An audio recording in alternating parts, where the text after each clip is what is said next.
النهارده مثلا كنت بقرا في كتاب للكاتب الجميل جدا جدا صلاح عيسى، الكتاب اهو اسمه حكايات من دفتر الوطن، عن واحد غريب قوي، او عصر اغرب من الغرابه الحقيقه.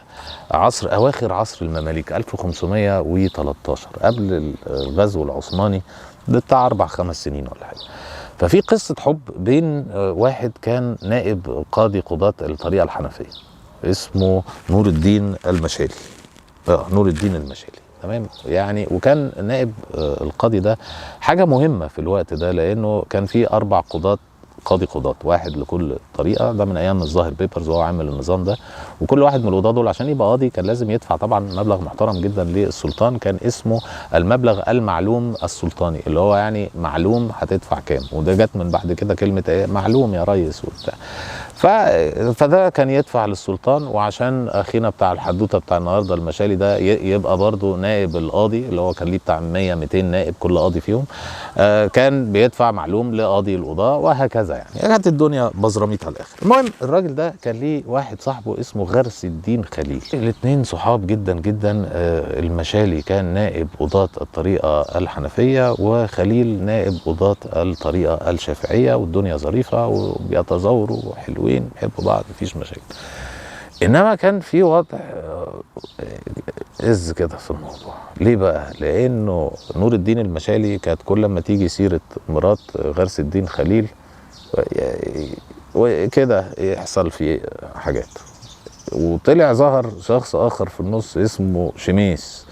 الواد شميس ده بقى كان عيل اصغر منهم في العشرينيات كده من العمر، وكان في بينه وبين برضو نور الدين المشالي أزأزة جامدة، في مشاكل. وخليل قاعد في النص مش فاهم هم العيال دي مالها يعني.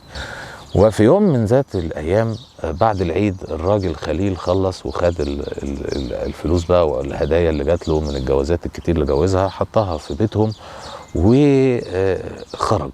مين بقى قاعد قدام البيت؟ الواد شميس الرزل. الواد شميس الرزل سلم على خليل رايح فين؟ قال له لا ده انا رايح عند بتاع الذكر هبات، ما تيجي معايا نبات في الذكر النهارده.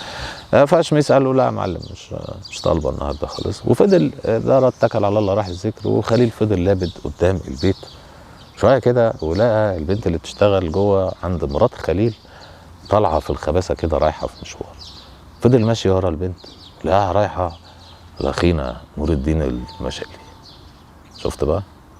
قالت الكلمتين راح راجع الواد شميس، فضل لابد قدام البيت، لقى شويه كده ونور الدين المشالي شايل لفه في ايده وداخل على البيت بتاع صاحبه خليل، عشان جوه فيه مدام فاطمه المدام كده يعني. طلع بقى ان الموضوع اصلا ان المدام كانت متكيفه من الواد شميس، واخد بالك؟ وبعدين الواد شميس ابتدى يدي السيجنالز وهنظبط وبتاع، لقاها بتلبه جامد على قفاه وتغيرت من ناحيته تغير شديد. ابتدى يدعبس، اكتشف انها في حد تاني. مين بقى يا معلم؟ اهو طلع الحد. الواد اتجنن وجري على خليل حيث الذكر اللطيف، قال له اللي فيها. جريوا على البيت، استخبى خليل، دخل من البلكونه ولا من الشباك ولا ايه، لقاهم حسب ما اتقال يعني من ابن اياس ان هم في الناموسيه تحت اللحاف في البلبوس، من الاخر يعني كده. فضيحه بقى بجلاجل، وده قاضي والمفروض ان دول علية القوم يعني. وطلع انه كان الاخر ايه، سكران يعني، هم الاثنين سكرانين وبيعملوا الفحشاء في السرير وبتاع، والراجل اللي قاعد بيعمل ذكر بره. مش دي الحدوته، عادي بتحصل في كل العائلات. اللذيذ اللي حصل بعد كده، راح بقى حبسهم في الاوضه وراح لواحد اسمه حاجب الحجاج، والراجل ده اللي هو يعني زي ايه الاسم البولي، مسؤول عن الامن وبتاع. حكى له الحدوته، يا نهار اسود ايه ولاد الذين دول، هاتهم يا عم من هنا. ضربوا الراجل لما تعالى يا ابني. الراجل لقى نفسه مزنوق بقى وبتاع، وممسوك عريان وسكران ومضروب في الشارع. المهم ده اتحبس وده اتحبس، وحكموا عليهم حكم ظريف، انه طبعا هي كانت هتتنيل تتطلق، والمفروض ان هو يتنيل يترفد، واتضربوا خلاص الضرب، واتحطوا بقى على حمير وركبوا حوالين رقبته ماشى وايد هون، ولففوهم بقى هما الاثنين كل واحد قاعد بعكس الحمار تمام، ويلفوا بقى وراهم جيش من البشر بيحكوا حكايتهم بالتفصيل ويجرسوهم ويرموا عليهم حاجات وبتاع، وده كان العقاب اللي المفروض هم هيتعاقبوا. راحوا تاني عند حاجب الحجاب، قال لك طيب ما خلاص كده خدوا العقاب وهي تطلق وبتاع، عشان اطلعكم بقى من هنا يا شباب، كل واحد هيظروفني الميايه الحلوه. الراجل طبعا مشالي قال لك خلاص، ما الراجل اتبهدل واتفضح واتنيل على عينه، قال لك خلاص يا عم هدفع المية وبتاع. الست بقى فاطمه قالت لا والله انا جوزي خد كل فلوسي ورماني في البتاع وانا معيش ولا نكله فمش هدفع. فالراجل حاجب الحجاب اتجنن، قال لك يا نهار طين ايه ده، عايز فلوسي. هاتوا يا عم الخليل جوزها اللي مخبي الفلوس، يا عم الخليل تعالى ادفع ال 100 جنيه عشان نطلع مراتك. قال له انت عبيط ياض ولا شكلك كده؟ 100 جنيه اللي ادفعها في مش عارف ده بنت كلب ما اعرفش ايه كذا كذا. المهم من ده على ده على ده، الراجل حاجب الحجاب اتعصب جدا جدا على خليل وراح حبسه وقعد يضرب فيه عشان يخبي، يقول له فين مكان الفلوس اللي خدها من مراته عشان ياخد ال 100 بتاعه. بقى قام المشالي دافع القرشين وطلع الراجل والست طلعوا، والراجل يا عيني خليل اتحبس في البتاع. ما فيش كام يوم عدى، ابن الخليل عيل زئرت صغير بيشتغل او بيحفظ القرآن الكريم زي ابوه، هيطلع يعني في السكة دي في احد المدارس، لقى قنصال غوري معدي. شوف الموضوع وسع راح لغاية فين يعني. لقى قنصال غوري معدي من قدام البتاع، فجري عليه وحكى له الحدوته. ده السلطان بقى نفسه، يا نهار اسود ايه اللي بيحصل، تعالى يا عم قاضي قضاة الحنفية، تعالى يا عم قاضي قضاة الشافعية يا اخوانا، ايه اللي هي سلطين دي اللي بتاع. طبعا الموضوع اتقلب، وقرر بعد قعده طويله وقنصال غوري طلعوا الراجل المحبوس ده، ونسيوا موضوع حاجب الحجاب ده، قال لك خلاص سيبك منه مش مشكله. طلعوا الراجل وقرروا طبعا انه الفتوى الشرعيه، وجابوا حتى جابوا القاضي اللي خد الاقوال وقال له هو قال لك اعترف انه عمل الزنا وهي اعترفت، قال له اعترف وبتاع، قال له خلاص هنقيم الحد تمام. وكانت حاجه اتخذت بوليتيكال، لانه كان من مليون سنه ما اقيمش الحد بتاع الرجم ده خالص بتاع، وكانت قالوا ياخدوها ان الدوله كانت بتقع وكده، ياخدوها انه الراجل قنصل غوري حامي حمى الاسلام وبيرجع بقى قوانين رسول عليه الصلاه والسلام، الكلام القوي ده، وعملوا بقى بروباجندا جامده وحفروا حفر عشان يحطوا فيها الناس وبتاع.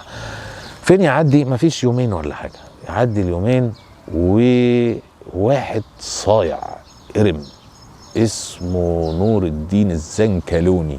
الزنكلوني ده صاحب اخينا المشالي اللي في السجن، قال له بص يا ريس انا بس هحاول محاوله كده، انت قول انا ما عملتش بس، وروح قول للولايه تقول انا ما عملتش، ده هم اللي قالوا لي اول، واخد بالك. وخد الفتوى وراح لشيخ من المشايخ، وفي طريقه سؤال يعني هل الزاني لو تراجع عن اعترافه من غير ما يكون فيه ال4 شهود والليله دي، هل ده يبقى كافي لعدم اقامه الحد عليه؟ فالمشايخ قالت لك كافي قشطه تمام، ما دام اعترف بس تراجع، هما الاثنين تراجعوا، يبقى لا يقام الحد.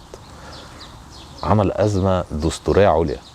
ليه بقى؟ لان قنصال غوري جات له الهستيريا، وهو اصلا كان ابتدى يتعب وجفونه بقى كانت ابتدت تسقط وكان ابتدى يعجز يعني، فجنن على القضاة، لانهم قعدوا بقى بيجي كام يوم يتناقشوا في الموضوع، هل ننفذ امر السلطان والسلطان اتعصب عليهم ولا لا ولا لا، لدرجه انه السلطان عشان الجزء الهباب دول شال ال4 قضاة كلهم على بعض، وفضلت الدولة حسب كلام ابن إياس عايشة في الضلمة من غير سيستم قضائي، عشان شمس الدين المشالي والبت فاطمة كانوا بيعملوا الإقح في السرير من غير ما بتاع، ونقيم الحد ولا ما نقيمش، وليلة طين عريضة. انتهت في نهاية الأمر إن قنصال غوري قال لك أبوكوا على أبو اللي جابكوا، وخد الاثنين وحكم عليهم بالإعدام شنقا، ولا حد ولا بتاع، وأعدمهم بطريقة غريبة جدا، لأن هو حطهم وشهم في وش بعض، وربطوا حبل واحد وحطوا الرقاب عكسه ولزقوهم وربطوهم في بعض كجثمان واحد وشهم في وش بعض، ودلدلوا علقوهم، فضلوا بقى كده متعلقين لغايه ما عفنوا جوه بعض، وبعدين رموهم. وهي دي الحدوته. مفيش بعديها ب5 سنين العثمانيين احتلوا مصر. والله